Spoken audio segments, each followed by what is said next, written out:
This is Hannibal here from the Hannibal TV on YouTube with my weekly review of the points I find interesting in Dave Meltzer's Wrestling Observer newsletter and other places where I've seen news.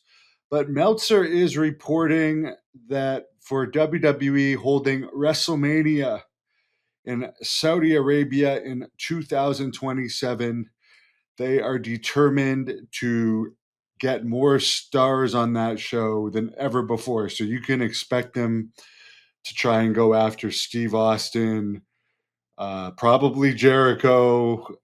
So many. Well, I don't even know how many there are left. Could they bring Goldberg out of that horrible retirement? Maybe. I understand he's over there. Who knows? Maybe they'll even bring Undertaker out of retirement for the right money.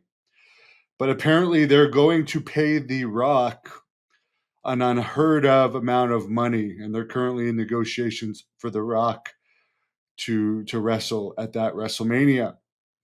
I think he made somewhere around 35,000 or so for, or sorry, 35 million or so for last year's WrestleMania. So, I mean, it's Saudi Arabia; they can pay whatever they want. Basically, they're loaded. Supposedly, they're paying WWE over 100 million to come there for WrestleMania. Usually it's only 50 million per event. So crazy money. Ric Flair did an interview with a former NFL and CFL football player.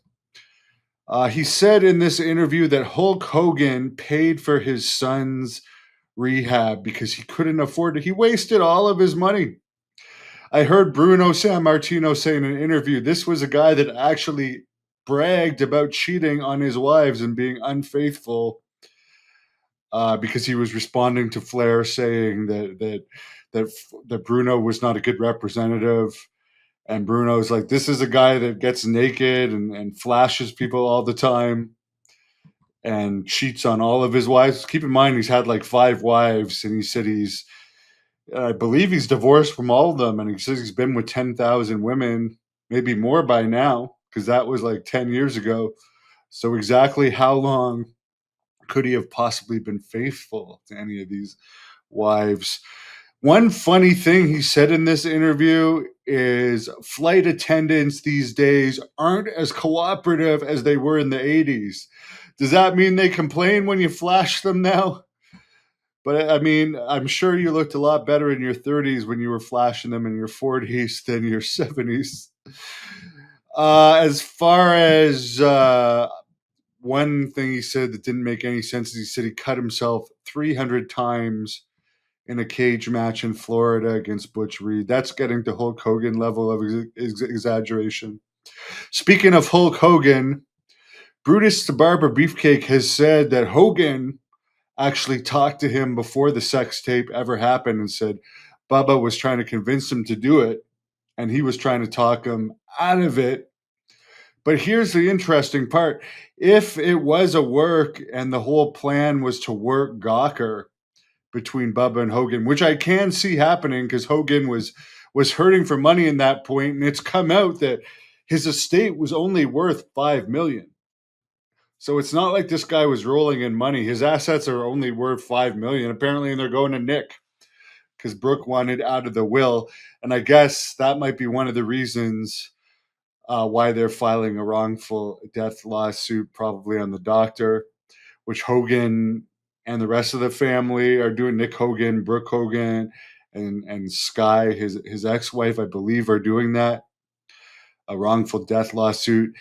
Nick is trying to sue Bubba the Love Sponge over this documentary that Bubba released about the whole Gawker thing. But I actually believe, Brutus, that probably they were trying to work the sex tape thing, but Hogan definitely seemed drunk in the tape.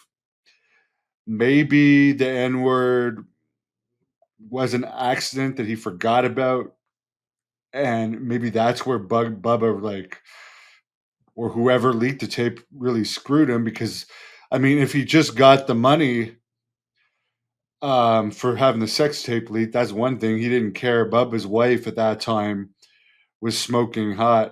I guess he was rich. That's how he pulled it off. But I mean, there's not much loss in having sex with a smoking hot wife of Bubba if it's consensual. And I don't know. Linda Hogan has said that that Hogan was very promiscuous and even accused him of having a homosexual side with Brutus Beefcake at one point, which Brutus denies, by the way.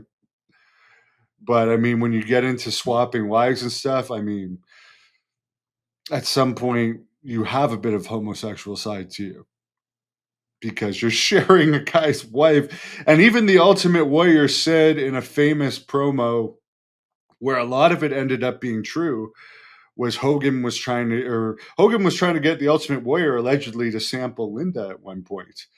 And the Warrior didn't want any of that, and who could blame him? This is weird. Again, AEW. Supposedly, Shad Khan, just to put it into perspective, is worth about $14 billion. Ted Turner is only worth about $2 billion.